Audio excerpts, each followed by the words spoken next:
Alright, Panther fans, so, been a hell of a busy few days, huh? What a weekend that was. So, I know it's a couple of days late in terms of my reaction to the press conferences that happened, but the contrast between the two, to be honest, was so disturbing, so stark. I didn't want to just immediately do something and feel like I was completely piling on. I did make the photo meme that I put out, but I figured it might be best to shut my mouth just for an extra day or so. Sometimes it's better to be quiet. So, before I get started, a couple things. If you notice, the Huberdeau box, the Hubie Snacks box is gone. It's currently for sale on eBay. I haven't looked at it. Last I saw bidding, it was at 55 cents.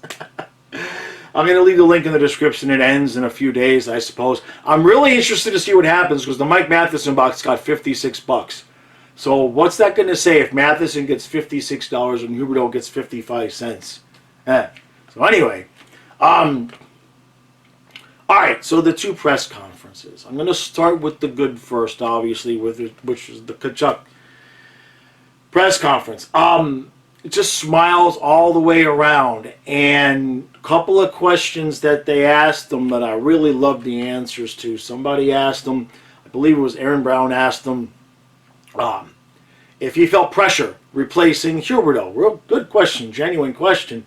And he was like, nope, I don't feel any pressure at all. I'm not, basically his answer was, I'm not trying to be anybody other than myself. And he really feels confident that he brings the style, the type of play that we all as fans have been screaming about for years, especially in the playoffs. So the same thing keeps happening. We get out-toughed, out-muscled, out-gritted, whatever word you want to use.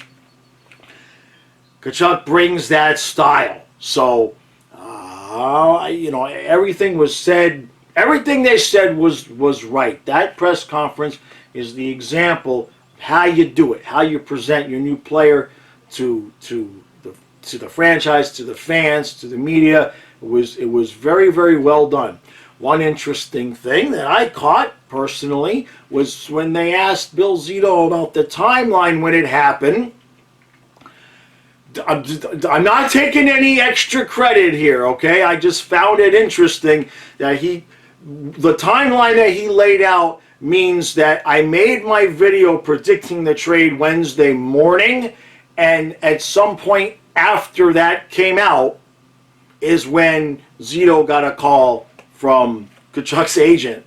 So that just continues to tickle my fancy. We'll just put it that way. So I thought that was interesting. The point being there, obviously, is that it happened. I mean, when I made that video Wednesday morning, they hadn't even talked yet. That's the point. So it happened between some point Wednesday, and by Friday night it was done.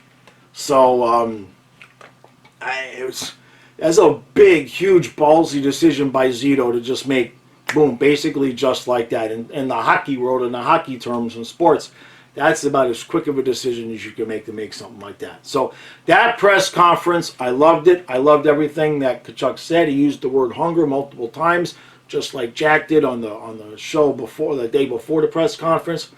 Very, very happy with what I saw, and I think he's going to not just fit in beautifully, but he is going to bring that added element to this team that we need. Now, by now, all of you have seen I don't even know what to call it. You gotta technically call it a press conference with Huberdeau and Weegar and the Calgary media. It was a Zoom meeting. Everybody was in their own places, and I mean, it was so difficult to watch. I mean, somebody cracked a joke that blink twice, Huberdeau, if you want to come back to Florida or something. It was like that. The room that Huberdeau and Weegar are in, I don't know if they're in the same room, but it looked like it because they were both wearing loose, drab-colored T-shirts, like they just got out of bed. I'm not criticizing them, by the way. I'm going to get to the point, so just hear me out. But they were just kind of disheveled and in a very dimly lit room with no art on the back. It was just a wall. But they weren't sitting together. I don't know if they were in the same place or they were both in hotel rooms that just happened to look the same way. The first thing I'll say is that the Calgary Flames are supposedly a professional sports team. Professional, right? I was shocked. I didn't see their press conference until after the Tkachuk press conference. I was shocked that as a professional sports team that is the quality of presentation that they put out. We'll get to how Huberdeau and Weegar were in a second. But I was just surprised that a professional sports team would make that huge mammoth of a deal. And here's Florida with the logos, and they got the shirts with the logos on, and everything that looks nice and tight and professional. And they're like, we're excited about this guy. And the flip side kind of might give you guys an idea, a little glimpse into why Gaudreau and Tkachuk were like, yeah, I don't want to be here anymore. Because that was the most unprofessional, it was the most unprofessional thing I've ever seen presented by a sports outfit. Secondly, anybody with one half of one brain cell left could tell that Huberdeau and Weegar weren't exactly ready to be public yet. They needed a couple extra days. Completely understandable. You cannot, as a professional sports franchise, I mean, look, for Calgary fans, this is a big deal. These are two top-notch players. For, you know, at least that's the image the team is trying to portray. They didn't even get them shirts. They hadn't even talked to the coach, and that was the biggest thing.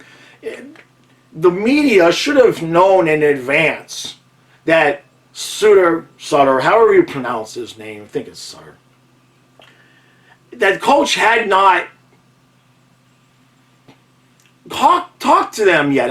I'm searching for words because I don't want it to sound like I'm ripping Huberdeau and Weegar. I need you guys to understand that that's a separate thing, okay? The way that they felt, the way that they talked, the way that they acted, their clear disappointment, everything is 1,000% understandable, at least from Huberdeau's perspective. Weegar kind of might have should have at least had an inkling that I might not, you know, that I might get moved. But Huberdeau has every right in the world to be completely shocked and thrown for a loop. I'm shocked, number one, that they put those two kids on the air. Number two, the questions that they asked, are you open to a long-term extension? These guys don't even have Flames logos on their shirts yet. The team couldn't be bothered to overnight them a couple of shirts, okay, or a hat, something that's got the Calgary Flames logo on it to present. That's pathetic.